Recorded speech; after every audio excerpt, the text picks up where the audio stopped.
ẹ kú dédé àkókò yìí gbogbo ẹ̀yin olólùfẹ́ ìkànnì Jígí Alára, ìkànnì tẹ́ ẹ̀ ti ń retí láti gbọ́, ìkànnì 24 tó fi ìkàlẹ̀ sí ìlú Ìbàdàn, ìpínlẹ̀ Ọ̀yọ́, ilé tí a ti ń sọ ìtàn pẹ̀lú ẹ̀mí, tí a ń rọ ìròyìn bí àkọ́lé ìtàn, níbi tí ìgbóhùnsáfẹ́fẹ́ dàbí àṣà ilé, tí a ti ń sọ àbọ̀ jíjẹ di àtúnbẹ̀rẹ̀ ayé pẹ̀lú ìmísí Odùduwà nínú gbogbo ọ̀rọ̀ tí ó bá jáde láti ẹnu wa.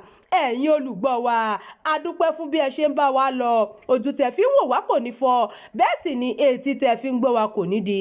Abdulkareem Nimat ni oníròyìn yín. Gbọ̀in ni a wà lẹ́yìn Makinde bí òkè. Àhesọ ọ̀rọ̀ lásán ni ìròyìn tó ní a fẹ́ yọ nípò. Ilé aṣòfin Ọ̀yọ́ yànnàná ọ̀rọ̀. Ilé ìgbìmọ̀ aṣòfin ìpínlẹ̀ Ọ̀yọ́ ti sọ pé gbọ̀in làwọn wà lẹ́yìn gómìnà Ṣèyí Makinde ìpínlẹ̀ náà. Adarí ilé ọ̀nàrẹ́bù Adébọ̀ Ògúndòyìn ló fọ̀rọ̀ yìí léde lójú òpó X rẹ̀. Abẹnugan ilé sọ̀rọ̀ yìí lẹ́yìn ìròyìn kan tó ti tàn kálẹ̀ ṣáájú wípé ilé fẹ́ yọ Makinde nípò.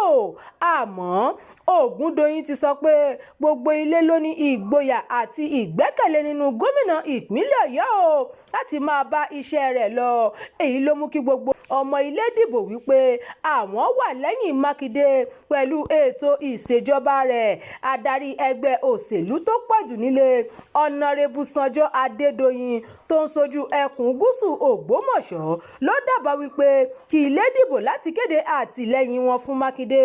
Ọ̀nàrẹ́bù Adédoyin náà sọ pé ìròyìn táwọn èèyàn kan gbé kiri pé ilé fẹ́ yọ gómìnà ìpínlẹ̀ Ọ̀yọ́ nípò kò lè ṣẹlẹ̀ ńlẹ̀ rárá. Ó ní irọ́ ni ìròyìn náà àti wípé ìròyìn ọ̀hún ní ọwọ́ òṣèlú nínú. Adédoyin ní gbogbo ọmọ ilé aṣòfin ìpínlẹ̀ Ọ̀yọ́ ló wà ní ìṣọ̀kan tí wọ́n sì ń ṣiṣẹ́ wọn gẹ́gẹ́ bí òfin ṣe là á kalẹ̀. Ó ní kò sí ìgbà kankan tí ilé jíròrò lórí àti yọ gómìnà Makinde nípò. Ọ̀nàrẹ́bù Adédoyin ní ọ̀tá ìpínlẹ̀ Ọ̀yọ́ làwọn èèyàn tó ń gbé ìròyìn kiri pé ilé fẹ́ yọ Makinde nípò. Ó wá dúpẹ́ lọ́wọ́ àwọn akẹgbẹ́ rẹ̀ lórí bí wọn ò ṣe gbà kí èrò ibi àwọn èèyàn kan tí wọ́n fẹ́ bà iṣẹ́ ribiribi tí ìjọba Makinde ń ṣe jẹ́ wá sí ìmúṣẹ. Kò sí ìyapa ní ilé ìgbìmọ̀ aṣòfin ìpínlẹ̀ Ọ̀yọ́ o. À ń ṣiṣẹ́ wa bí iṣẹ́ láti rí i pé àwọn aráàlú jẹ àǹfààní ìjọba àwarawa. Àhesọ ọ̀rọ̀ lásán làwọn èèyàn kan ń gbé kiri, a kò sì fẹ́ kí ẹnikẹ́ni tẹ́tí sí wọn.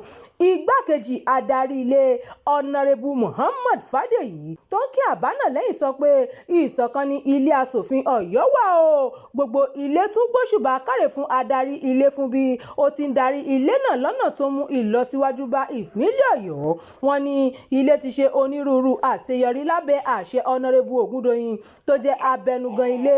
Gbogbo ọmọ ilé aṣòfin wá kéde àtìlẹ́yìn wọn fún gómìnà Makinde àti adarí ilé Ògúndòyìn. Nígbà tó ń sọ̀rọ̀, adarí ilé ni mo fẹ́ fi dá gbogbo èèyàn lójú pé ìṣọ̀kan wà láàrin gbogbo ọmọ ilé aṣòfin ìpínlẹ̀ Ọ̀yọ́. Èyí sì yàtọ̀ sí àhesọ ọ̀rọ̀ táwọn èèyàn kan ń gbé kiri wípé ìyapa wà láàrin àwọn aṣòfin. Nǹkan tí mo fẹ́ káwọn olóṣèlú mọ̀ ni pé kò sí nǹkan tí wọ́n lè ṣe sí àwọn aṣojú táwọn aráàlú bá ti yàn. A ti sọ àsọyépọ̀ gẹ́gẹ́ bí ilé, a sì ní ìgboyà nínú ìṣèjọba gómìnà Makinde. Alábàáṣiṣẹ́pọ̀ làwọn aṣòfin jẹ́ pẹ̀lú gómìnà, a ó sì jọ parí ìjọba yìí ni. Lẹ́yìn táwọn aṣòfin náà sọ̀rọ̀ tán ni wọ́n sún ìjókòó ilé sí ọjọ́ 12 oṣù karùn-ún ọdún yìí. Ẹ ṣeun tẹ́ ń tẹ́tí sí ìkànnì yìí, ẹ máa bá wa pín ká kí ẹ sì fi èròǹgbà yín sí abala àríwísí.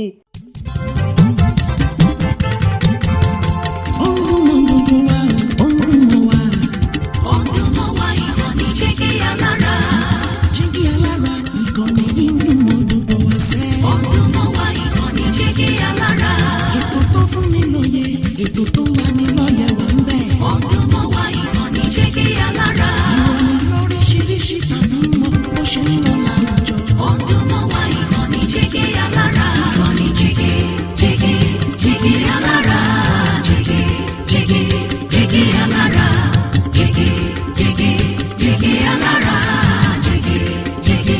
Jígí Alára. Ìkànnì Jígí Alára 24, bàbá gbogbo.